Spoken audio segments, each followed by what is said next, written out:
Hey, hi everyone. This is how it went this week, 2,173, which is a bit better than I thought it would, to be honest. After having a few disaster trades, well, a few disaster trading, which I'll explain in a minute. I actually did go up in the ranks, which is kind of interesting. I really thought I might go down. So around ranking of 38,098 and an increase of over 4,000. So I've actually gone up to 32,115. So I've actually gone up, which is a bit surprising. Considering trading an LDU, which is just stuffed up I would have had a much higher score if that didn't happen, and would have gone up quite a lot more in the ranks. So we'll go just check out my team, see how my players have went. And we start off with Jordan Dawson, 114. That's pretty good. I think he's getting a score, has an overall score higher than Doherty now, which is good. So he's worked out all right. Fairly consistent player, which is sort of what I want in the back line, I guess. I don't want any inconsistencies. So he's doing all right at the moment, Dawson. Hasn't gone extremely bananas, but hasn't let me down either. Ridley, a bit of a slow start to Ridley in the first half. It was only like 20 or 30. I think it was like just under 30. Then he had a great third quarter and he ended up finishing on 96. So, okay. I mean, it's not a disaster. Have to hold him out. Did lose a little bit on day cost, but not this much this week, so I didn't lose out too much on there. Yeah, it's going to be a hold for the time being. Jimby, 104. That's just outstanding stuff for a first-year player. He's doing a lot better than what I thought. I mean, I knew he was good, but not that good. He's probably one of West Coast's best players already. Even though West Coast are probably a weaker side at the moment. But look, yeah, 104. We'll take that from Jimby. He's going to generate a cash for probably at least the next couple of weeks, which is what we want. Liam Jones, 68. That's sort of what we want from Jones. He's actually increased in price, which is good considering he got a 5 in the system. So once that 5 is out, he'll start generating some cash, and we might need to move him, upgrade him. Bose is an option this week, but again, it's one of those situations where, look, is it really worth it? Is upgrading to a Bose, because Bose, is he going to be a keeper? I'll have to wait and see. I might make a video later on the week to see about my trades. 'Cause with trades at the moment, I haven't really decided on that yet. That's gonna be a tough one to do. I'll probably wait and see Jones gets up to 300k to 350k, then bring in a premium or downgrade from there. Look, 68's okay. Took a few good marks. McKenna, 57. A little bit disappointing for McKenna, particularly the second half. Brisbane weren't the best, and neither was McKenna. Not an absolute shocking score for his price, but 57. Want a little bit more for the price gem, but he's done well for the first 2 weeks. As a result, that's helped his cash generate by about 50,000. Or maybe I think it's at 60,000, 50, 60,000. So look, that hopefully will generate for a few more weeks, and then we can make changes from there. And obviously, Constable didn't play. Hopefully, he plays next week, although Gold Coast won, so I'm not too sure where he fits in. He played okay the first 2 weeks. Hopefully, he comes back, and he can just start generating cash. And Wilmot ended up scoring more than McKenna in the end, which is a bit surprising because I think McKenna had more points for the majority of the game, but he took a few good marks towards the end or in the second half, Wilmot, and he's generated his score up to 69. Still generate a bit more cash, and it's looking like to be a decent cash grab. Lockie Cowan, 51. That's okay. He's not going to generate as much as some of the other defensive rookies here or other rookies, but yeah, he's got to make that cash and he is playing. So if you can get maybe like a 60 or 70 or 80 just to generate more cash, I think that's a good time when hopefully he'll just generate that a few more weeks and then we can, you know, trade him out then. Now on to the midfield. We've got Clayton Oliver, 156. Now, I was gonna look. I'll explain the situation a bit. I think we all know what the issue is this week with this team. Yeah, he went bananas, destroyed Sydney in the end, Oliver, and I wish he had him as captain. And way they look at it, had LDU, which we'll speak in a minute, and Yeah, he went off 156. If you had him as captain, you'd be laughing. Montepelli, 89. Disappointing. Like, he played all right. I thought he's played a bit better than what his score suggested.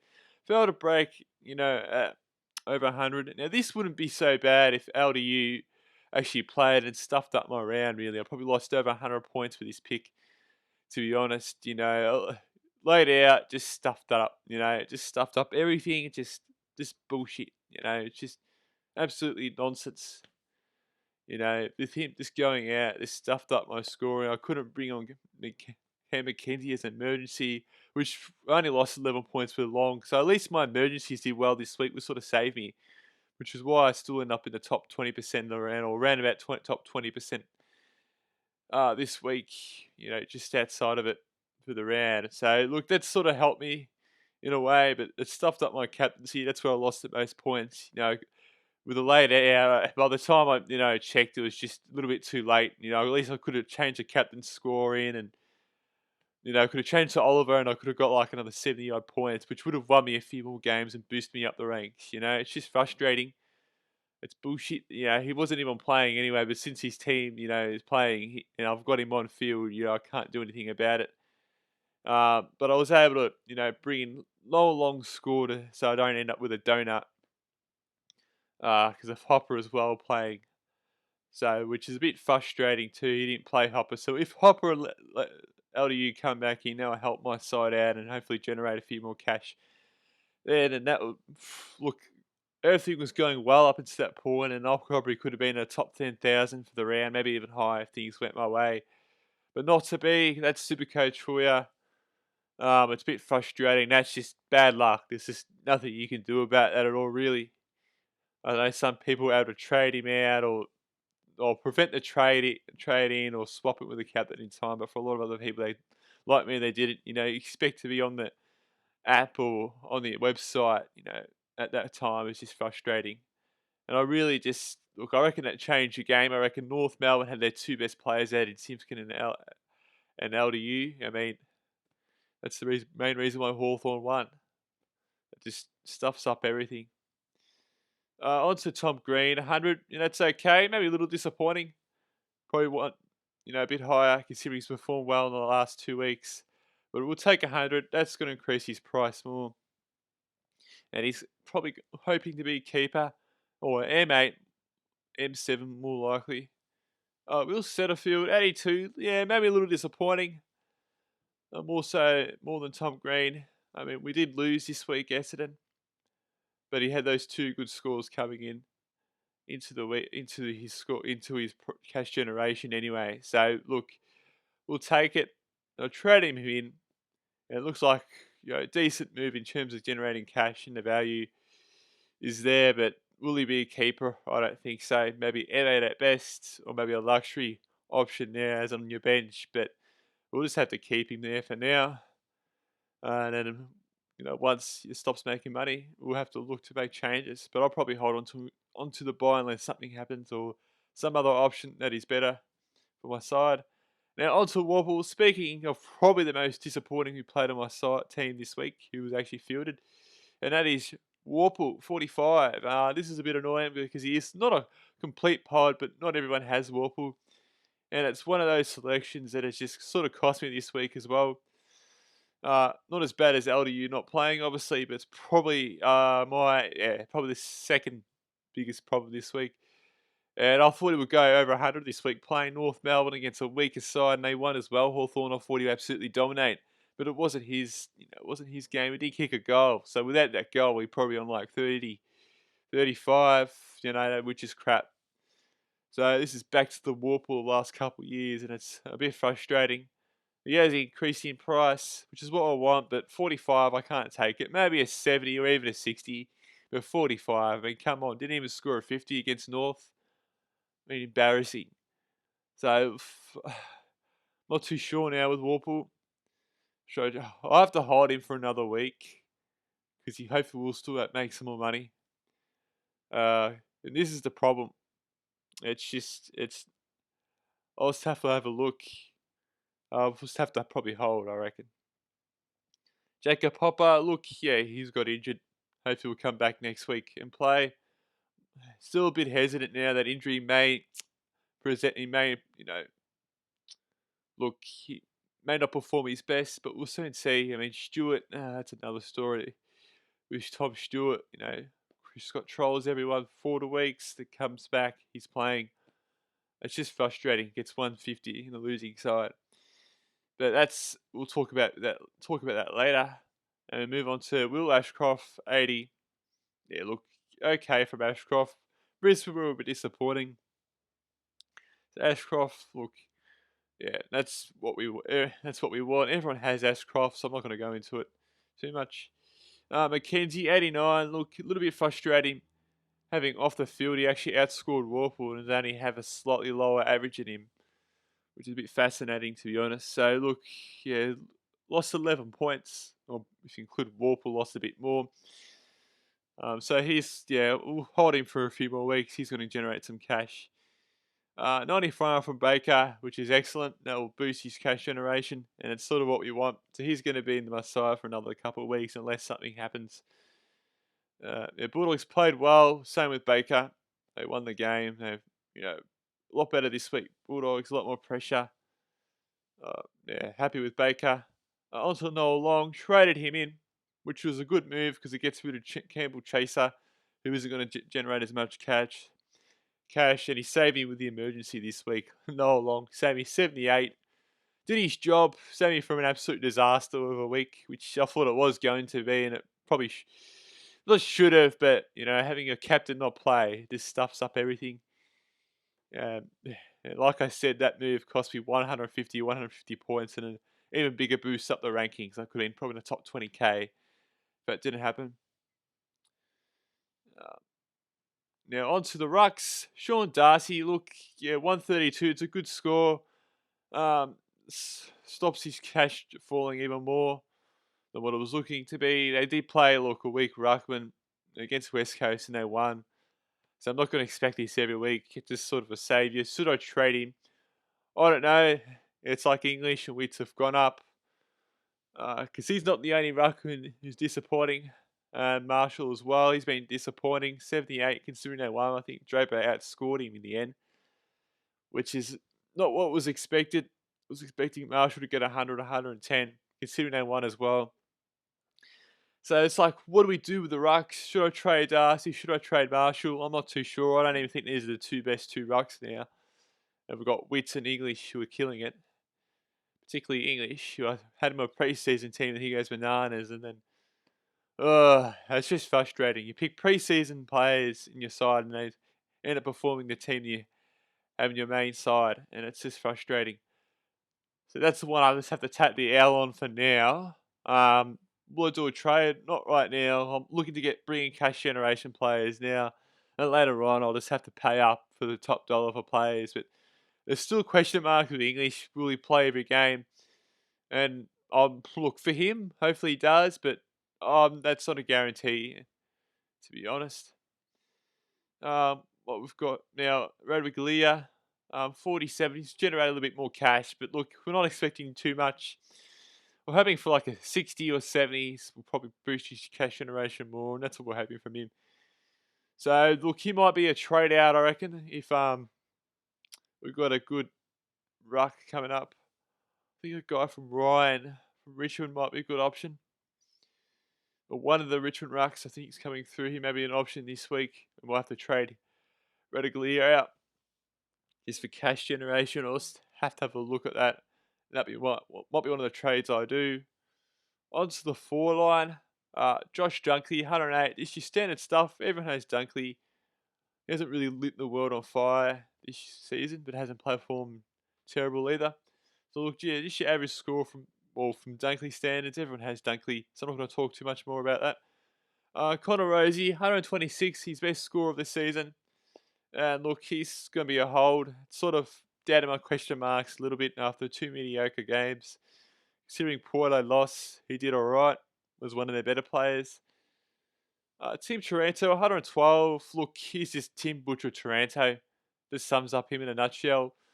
Gets a lot of the ball, but just, needs to fix up the disposal, and I reckon he can get a 130, 140 score more often and push up his average to like 115, I reckon, if he can just improve that disposable efficiency. Or at least get an average of 110. I reckon that if he could boost his disposable efficiency, that's the biggest problem with Taranto. I mean, everyone has Taranto, so it's not a big deal no matter what he scores, as long as he doesn't get injured. Uh, Errol Goulden, 85. A little disappointing from Errol Goulden, and Sydney were pretty poor. Probably the worst game in a while, or other than the grand final. Disappointing, considering they played well the last 2 weeks. Wasn't expecting, to them get beaten this badly. I actually tipped Sydney, thinking, oh, well, they won the final last year, thinking, oh, they might beat Melbourne quite a lot lately. They've had the wood over Melbourne. I thought, okay, Sydney looking well. Melbourne coming off the Gabba, lights out. I thought, oh, they might not be quite as switched on, but I was wrong. And my terrible tipping continues this season. I actually did better at Supercoach this week than tipping, which is a bit of a surprise considering how bad LDU didn't play. On to Sheasel. Look, this guy's an absolute gun. I just can't say much more. I mean, he should be playing this well in his first year. 120, one of the better players already at North. And it's just, yeah, this guy is just, Sheasel. Look, how much cash did he generated over 100k already? And it's only like one price change. So look, this guy is just, yeah, rookie of the year already. And it's only round 3. Chandler, speaking of another excellent rookie, Chandler, he's just, yeah, he's done his duties, to be honest. Glad I got rid of Flanders. I think Flanders got injured as well. Or didn't play as much time in that game too. So getting rid of Flanders is great. I think I got in Noah Long for that too, which has just been, it was an excellent trade there. That was a smart move, generated cash and generated more points from that as well.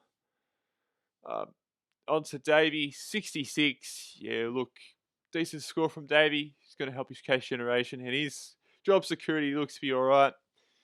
I don't expect him to play every game. They might rest him since he's a young player. But look, he's doing his job, and he's doing well for a first-year player. And he's going to generate some cash.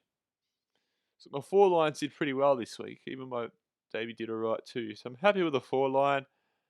In terms of what let me down this week, it's probably in the midfield, I guess, with Warple and LDU not playing.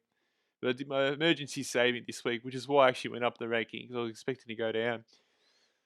In terms of the future for this team, I'm actually looking pretty confident with this team, to be honest. Maybe a few trades, maybe with Sean Darcy, maybe Ridley got question marks, but particularly Darcy, since he had a slightly higher starting price. But Ridley and Darcy did perform that bad this week, but an emergency sort of saved me, I think. So look, if Constable can get back in, that would generate more cash. And if LDU comes back in, that'd be great. And Hopper will come back in. So that should be fine, my side, for the most part. I'm happy with the forward line. I reckon that's just almost the perfect forward line. Or starting forward line, or this stage in pre-season. I can't really improve that at this point, to be honest. So that's going to stay as it is, unless there's some injury that happens.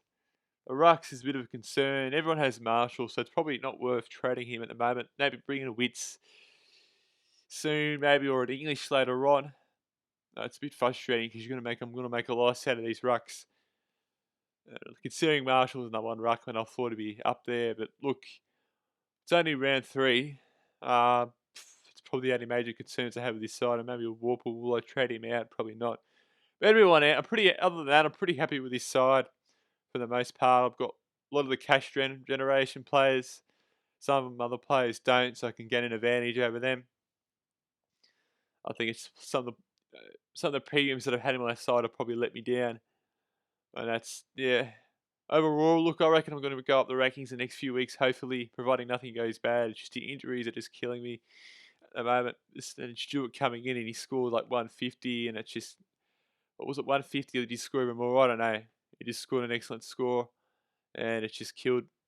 It's just frustrates you when you expected a player to be out for 4 weeks. It's only 1 week. You could have hold him and then, bring him, hold him, and then you just use up a trade. Look, I could have had another trade up my sleeve and had another player that I wanted to bring in. Another cash generation player that I don't have, or some other player. Hold it later on when I'll need it. Anyway, look, not a complete disaster. The emergency saved me this week, and I reckon I will do better in the coming weeks. It's bound to happen.